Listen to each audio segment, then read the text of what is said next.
हर हर महादेव। श्री शिवाय नमस्तुभ्यम। श्री हरितालिका तीज व्रत कथा। भाद्रपद मास के शुक्ल पक्ष की तृतीया को यह व्रत किया जाता है। स्त्रियां अपनी सौभाग्य की वृद्धि और कन्याएं अपना मन चाहा वर पाने के लिए यह व्रत करती हैं। श्री परम पावन भूमि कैलाश पर्वत पर विशाल वट वृक्ष के नीचे भगवान शिव पार्वती सभी गणों सहित पागंबर पर विराजमान थे। बलवान वीरभद्र, भृंगी, श्रृंगी, नंदी आदि अपने अपने पैरों पर सदाशिव के दरबार की शोभा बढ़ा रहे थे। गंधर्व गण, किन्नर, ऋषि हरि भगवान की अनुष्टुप छंदों से स्तुति, गान, स्वर आलापों से वाद्यों में संलग्न थे। उसी अवसर पर महारानी पार्वती जी ने भगवान शिव से दोनों हाथ जोड़कर प्रश्न किया कि हे महेश्वर, मेरे बड़े सौभाग्य हैं जो मैंने आप सरी के पति को वरण किया है। क्या मैं जान सकती हूँ कि मैंने वह कौन सा पुण्य अर्जन किया था? आप अंतर्यामी हैं, मुझको बताने की कृपा करें। पार्वती जी की ऐसी प्रार्थना सुनने पर शिव जी बोले, हे वरानने, तुमने अति पुण्य का संग्रह किया था जिससे तुमने मुझे प्राप्त किया है। वह अति गुप्त है। अब तुम्हारे आग्रह पर मैं प्रकट करता हूँ। कथा प्रारंभ। भाद्रपद माह के शुक्ल पक्ष की तीज का व्रत हरताल के नाम से प्रसिद्ध है। यह जैसे तारागणों में चंद्रमा, नवग्रह में सूर्य, वर्णों में ब्राह्मण, देवताओं में गंगा, पुराणों में महाभारत, वेदों में शाम, इंद्रियों में मन, ऐसा ही यह व्रत श्रेष्ठ है। जो तीज हस्त नक्षत्र युक्त पड़े वह तो और भी महान पुण्यदायक होती है। ऐसा सुनकर श्री पार्वती जी ने कहा, हे महेश्वर, मैंने कब और कैसे यह तीज का व्रत किया था, विस्तार के साथ श्रवण करने की इच्छा है। इतना सुनकर भगवान शंकर बोले, हे भाग्यमान उमा, भारत के उत्तर में श्रेष्ठ एक पर्वत है। उसके राजा का नाम हिमाचल है। वहाँ तुम भाग्यवती रानी मैना से उत्पन्न हुई थी। तुमने बाल्यकाल से ही मेरी आराधना करना प्रारंभ कर दिया था। कुछ उम्र बढ़ने पर तुमने हिमालय की दुर्गम गुफाओं में जाकर मुझे पाने हेतु तप किया। तुमने ग्रीष्म काल में बाहर चट्टानों पर आसन लगाकर तप किया, वर्षा काल में बाहर पानी में तप किया, शीतकाल में पानी में खड़े होकर भी मेरे ध्यान में संलग्न रही। इस प्रकार 6 कालों में तपस्या करके भी जब मेरे दर्शन ना मिले, तब तुमने ऊर्ध्वमुख होकर केवल वायु सेवन की, फिर वृक्षों के सूखे पत्ते खाकर शरीर का क्षीण किया। ऐसी तपस्या में लीन देखकर महाराज हिमाचल को अति चिंता हुई और तुम्हारे विवाह हेतु चिंता करने लगे। इसी अवसर पर महर्षि नारद जी उपस्थित हुए। राजा ने हर्ष के साथ नारद जी का स्वागत और पूजन किया और उपस्थित होने का कारण जानने के इच्छुक हुए। नारद जी ने कहा, राजन, मैं भगवान विष्णु का भेजा आया हूँ। मैं चाहता हूँ कि आपकी सुंदर कन्या को योग्य वर प्राप्त हो। वैकुंठ निवासी शेष साई भगवान ने आपकी कन्या का वरण स्वीकार किया है।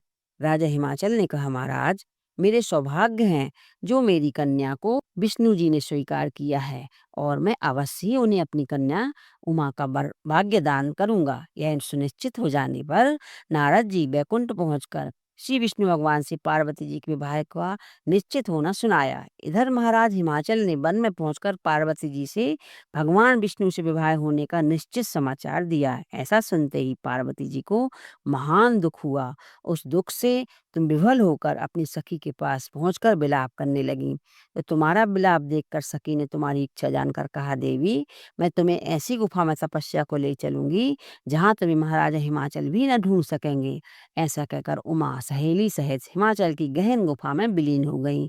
तब महाराज हिमाचल घबराकर पार्वती जी को ढूंढते हुए विलाप करने लगे कि मैंने विष्णु को वचन दिया है और कैसे पूर्ण हो सकेगा। ऐसा कहकर मूर्छित हो गए। तत्पश्चात सभी पुरवासियों को साथ लेकर ढूंढने को महाराज ने पदार्पण कर ऐसी चिंता करके कहा कि क्या मेरी कन्या को व्याघ्र खा गया, या सर्प ने डस लिया, या कोई राक्षस हर के ले गया। उस समय तुम अपनी सहेली के साथ ही गहन गुफा में पहुंच बिना जल अन्न के मेरे व्रत को आरंभ करने लगी। उस दिन भाद्र मास की तृतीया शुक्ल पक्ष हस्त नक्षत्र युक्त थी। मेरी पूजा के फल स्वरूप से सिंहासन हिल उठा तो मैंने जाकर तुम्हें दर्शन दिया और तुमसे कहा, देवी, मैं तुम्हारे व्रत और पूजन से अति प्रसन्न हूँ। तुम अपनी कामना का मुझसे वर्णन करो। इतना सुन तुमने लज्जित भाव से प्रार्थना की कि आप अंतर्यामी हैं, मेरे मन के भाव आपसे छुपे नहीं हैं, मैं आपको पति के रूप में चाहती हूँ। इतना सुनकर मैं तुम्हें एवं मस्त इच्छित रूपूर्ण वरदान दे अंतर ध्यान हो गया। इसके बाद तुम्हारे पिता हिमाचल मंत्रियों सहित ढूंढते ढूंढते नदी तट पर मारे शोक से मूर्छित होकर गिर पड़े। उसी समय तुम सहेली के साथ मेरी बालू की मूर्ति विसर्जन करने हेतु नदी तट पर पहुंची, तो तुम्हारे नगर निवासी मंत्रीगण हिमाचल सहित तुम्हारे दर्शन कर अति प्रसन्नता को प्राप्त हुए और तुमसे लिपट लिपट कर रोने लगे और बोले, उमा, तुम इस भयंकर वन में कैसे चली आई जो अति भयानक है, जहाँ सिंह, व्याघ्र, जहरीले भयानक सर्पों का निवास है, जहाँ मनुष्य के प्राण संकट में हो सकते हैं। अतः हे पुत्री, इस भयंकर वन को त्याग कर अपने गृह को प्रस्थान करो। पिता के ऐसे कहने पर तुमने कहा, पिता, मेरा विवाह तुमने भगवान विष्णु के साथ स्वीकार किया है, इससे मैं इसी वन में रहकर अपने प्राण विसर्जन करूंगी। ऐसा सुनकर महाराज हिमाचल अति दुखी हुए और बोले, प्यारी पुत्री, तुम शोक मत करो, मैं तुम्हारा विवाह कदापि भगवान विष्णु के साथ ना करूंगा और तुम्हारी अभीष्ट वर जो तुम्हें पसंद है उन्हीं सदाशिव के साथ करूंगा। तब तुम मेरे पर अति प्रसन्न हो सहेली के साथ नगर में उपस्थित होकर अपनी माता अन्य सहेलियों से मिलती हुई कुछ समय के बाद शुभ मुहूर्त में तुम्हारा विवाह वेद विधि के साथ महाराज हिमाचल और महारानी मैना ने मेरे साथ कर पुण्य का अर्जन किया। हे सौभाग्यशालिनी, जिस सहेली ने तुमको हरण कर हिमालय की गुफा में रख मेरी प्राप्ति का व्रत किया था, इसी से इस व्रत का नाम हरितालिका पड़ा और यह व्रत सब व्रतों में उत्तम हुआ। इस प्रकार सुनकर माता पार्वती जी ने कहा, प्रभु, आपने मेरे मिलने की सुखद कथा सुनाकर मुझे प्रसन्न तो किया है, पर इस व्रत के करने का विधान और इसका फल नहीं सुनाया। कृपा करके मुझे इसके करने का विधि और पृथक पृथक फल भी सुनाइए। इतना सुन के भगवान सदाशिव ने कहा, प्रिय, मैं इस व्रत राज का फल सुना रहा हूँ। यह व्रत सौभाग्यशाली नारी व पति चाहने वाली कन्याओं को करना चाहिए। यह व्रत भाद्रपद के शुक्ल पक्ष की द्वितीया की शाम को आरंभ कर तीज का व्रत धारण करें। यह व्रत निराहार, बिना फल आहार, निर्जला होकर रहना चाहिए। भगवान शिव पार्वती की प्रतिमा स्वर्ण की स्थापित करके केले, पुष्प आदि के खंभे स्थापित कर रेशमी वस्त्र से चंदुआ तान कर बंधनवार लगाकर भगवान शिव का बालू का लिंग स्थापित करके पूजन वैदिक मंत्र, स्तुति, गान, वाद्य, शंख, मृदंग, झांझ आदि से रात्रि जागरण करना चाहिए और भगवान शिव के पूजन के बाद फल, फूल, पकवान, लड्डू, मेवा, मिष्टान, तरह तरह के भोग की सामग्री समर्पण करें। फिर ब्राह्मणों को द्रव्य, अन्न, वस्त्र, पात्र आदि का दान श्रद्धा युक्त देना चाहिए। भगवान शिव की प्रति वस्तु को सिद्ध पंचाक्षरी मंत्र से नमः शिवाय कहकर समर्पित करना चाहिए। प्रार्थना के समय अपनी इच्छा भगवान के सामने प्रेषित करें। फिर पार्वती जी से यहाँ लिखी प्रार्थना करें। प्रार्थना। जय जगमाता मेरी भाग्य विधाता, तुम हो पार्वती शिव प्यारी, तुम दातानंद पुरारी, सती सतों में रेख तुम्हारी, जय हो आनंदाता। जय जगमाता सती सतों में रेख तुम्हारी, जय हो आनंदाता।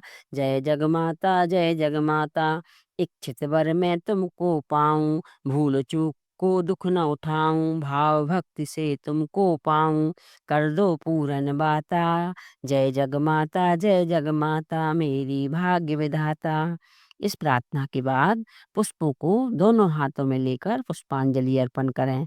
फिर चतुर्थी के दिन शिवलिंग किसी नदी या तालाब में विसर्जन करें। फिर 3 ब्राह्मणों को भोजन करा के दक्षिणा देवें। इस प्रकार यह व्रत पूर्ण करने से नारी सौभाग्यवती होती है, धन व पुत्र पौत्रों से सुखी होकर जीवन व्यतीत करती है। कन्याओं के व्रत करने से कुलीन वर को प्राप्त होने का सौभाग्य होता है। हे देवी, जो सौभाग्यवती नारी इस व्रत को नहीं धारण करती और बार बार वैधव्य या पुत्र शोक को प्राप्त होती है। बोली शंकर भगवान की जय, माता पार्वती मैया की जय।